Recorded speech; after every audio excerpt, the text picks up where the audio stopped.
ठाकुर जी उठे, पलना से जैसे ही उठे, जोड़ते अपनी आंख मीड़ी, सोई जगन्नाथ भगवान की तरह पूरा काजर फैल गो ठाकुर जी को।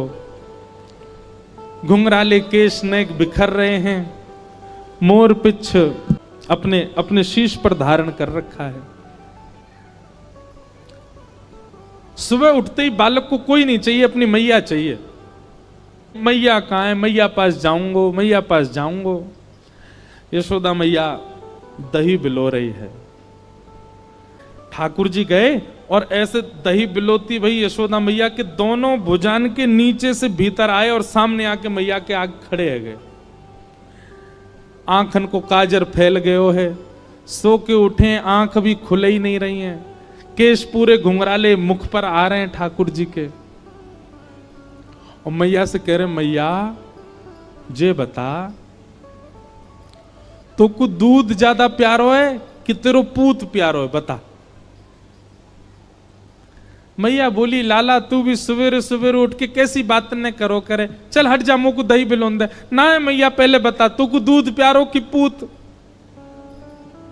मैया बोली, मोए तो मेरो पूत प्यारो है, दूध काई को प्यारो होगो। अच्छा मैया, तो फिर एक काम कर, मैं तो बहुत प्यारो लगूं ना। बोले हाँ, अपनी गोद में लिटाए के मुंह को अपना दूध पिवाए दे।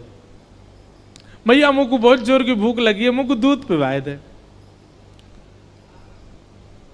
यशोदा मैया तुरंत ठाकुर जी को अपनी गोद में लिया और मैया को ठाकुर जी दूध पी रहे हैं और मैया दही भी बिलोती जा रही है। यहां ठाकुर जी जैसे मैया का दूध पीने लगे, सामने चूल्हे पर अंगीठी पर गैया का दूध उबल रहा था। संपूर्ण दूध उबल करके उफन करके बाहर आने लगा, स्वयं को जलाने लगा, नष्ट करने लगा। यशोदा मैया यहां दही बिलो रही और मैया ने जैसे ही देखी कि दूर दूध उफन करके बाहर आ रहे हो, सो मैया ने विचार किया, अरे ये तो सवरो दूध जर जाएगा। तुरंत मैया ने गोद में बैठे ठाकुर जी को नीचे पटका, दूध संभालने चली गई। ठाकुर जी खड़े है गए, अब ही मैंने पूछी तो को दूध प्यारो कि पूत, तो बोली पूत प्यारो, और बाद दूध के पास भाज गई मैया। ठाकुर जी बोले, मैया ठीक है, आज या दूध को ही देखूंगा मैं, हैं ये ज्यादा प्यार हो तो मुंह छोड़ के भाज जाए। सो ठाकुर जी ने एक बड़ो सा डंडा उठायो और जो मैया दही बिलो रही थी उस मटकी में ही मारा, मटकी फोड़ दी। और इतना ही नहीं, इतने क्रोध में भर गए ठाकुर जी, गौरस भंडार में गए, जितनी मटकियां थी मैया यशोदा की सब फोड़ दें। यशोदा मैया ने दूध संभाला और संभाल करके पीछे मुड़ करके देखा तो मां दही की हंडी फूटी पड़ी है और सबरे मटका फूट रहे हैं और लाला उछल उछल करके सबरे मटकान को फूट तो जा रहा है। यशोदा मैया बोली, लाला बिगड़ गयो, आज मैंने लाला को यदि दंड नहीं दियो तो बहुत बिगड़ जाएगा। यशोदा मैया ने तुरंत अपनो पल्लू खोस करके और एक छड़ी उठाई, बोले रुक जा दारी के तो बताऊं मैं। और मैया जैसी छड़ी लेकर के भागी हैं पीछे, आगे आगे ठाकुर जी भाग रहे हैं चौकड़ी मार करके, और मतलब ऐसे भाग रहे हैं मानो जैसे पीछे कोई शेर पड़ गयो हो। अब यशोदा मैया तो बेचारी 80 बरस की, फिर भी पीछे दौड़ रही हैं और ठाकुर जी चौकड़ी मार के यहां थे वहां कूदते कादते भय दौड़ रहे हैं।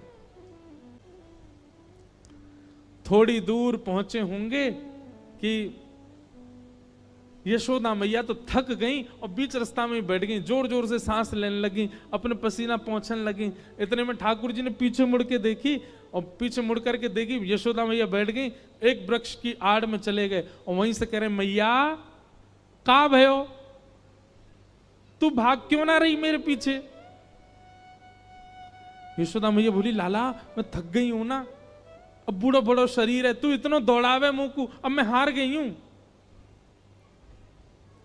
ठाकुर जी बोले, मैया, ठाकुर जी को चिंता हो रही है मैया की, मैया तेरी हार कैसे दूर होएगी। यशोदा मैया बोली, अच्छा सीधे कितने ठाकुर जी। यशोदा मैया बोली, मेरो लाला दौड़ के आवेगो और आके मुंह को अपने अंक में भर लेगो, सोई मेरी हार दूर रह जाएगी। सो ठाकुर जी एक बार तो दौड़े मैया की ओर और दौड़ के फिर रुक गए। मैया बोली, कहां भयो लाला, आजा। बोले ना है मैया, मैं ना आऊंगा। बोले क्यों? वो तेरे हाथ में जो छड़ी है ना, तू या तो मुझको बहुत डर लगे, पहले या को दूर फेंक तब आऊंगा। और कहा पता तेने या तो 2-4 बार मार दियो तो मेरे लग जाएगी मैया, पहले या को फेंक। मैया बोली सांची बता, या को फेंक दूंगी तो आ जाएगा? बोले हाँ। मैया ने जैसी छड़ी फेंकी, ठाकुर जी दौड़ करके गए, बिल्कुल विचार नहीं किया कि मैया मुझे पकड़ लेगी। दौड़ करके गए और मैया के अंग से लग गए और जाके मैया के प्रश्वेत संभालने लगे। मैया तू तू तू ठीक है, जा, तू हारे मत। यशोदा मैया को पहले तो बहुत सुख मिला, ठाकुर जी अंक में आ गए, पर थोड़ी देर बाद यशोदा मैया ने चेहरे का रंग बदला, कहने का ढंग बदला, तुरंत लाला पकड़ लिए जोर से। अब आयो हाथ में, चल तो बताऊं मैं अभी। ठाकुर जी बोले मैया तू तो यूं कह रही कि मैं तो ना पकड़ूंगी। बोले मैं तो झूठ बोल रही तो थे। अच्छा मैया तू झूठ बोल है, मैं तेरा लाला ना हूं आज के बाद, पूरे गोकुल में हल्ला कर दूंगा मैं तो नंद बाबा को लाला हूं, यशोदा को लाला ना हूं। यशोदा झूठ बोले, हाँ बोल दियो जाए करके। अब तो उखलते बांधूंगी और आज ना तो रोटी मिलेगी ना मक्खन मिलेगा, खड़ो रहे पूरे दिन, ऊधम मचावे। यशोदा मैया के अंक में भर गए। मैया तो पकड़ के ले गई और लाला को जाकर के ऊखल से बांधन लगी। जैसे ही रस्सी ला करके मैया ने ऊखल से लाला के पेट में बांधनी चाहिए, सोई रस्सी छोटी पड़ गई। मैया बोली रस्सी छोटी कैसे पड़ गई? मैया गई और बड़ी रस्सी लेकर के आई। बोले हाँ अब याते बंध जाएगा। मैया ने जैसी ऊखल में लेकर के और जैसे ही ठाकुर जी को ये छोटी पड़ गई। क्यों? तो कहते हैं दाम का मतलब होता है रस्सी और उदर का मतलब होता है पेट। ठाकुर जी सारी रस्सी को अपने पेट में भरते जा रहे हैं, इसीलिए उनका नाम पड़ गया दामोदर। यशोदा मैया ने सबरी गौशाला की रस्सी इकट्ठी करके एक तो एक बांध दी। अब तो बंधेगो, लेकिन अब के भी जब बांधा तो रस्सी फिर छोटी पड़ गई।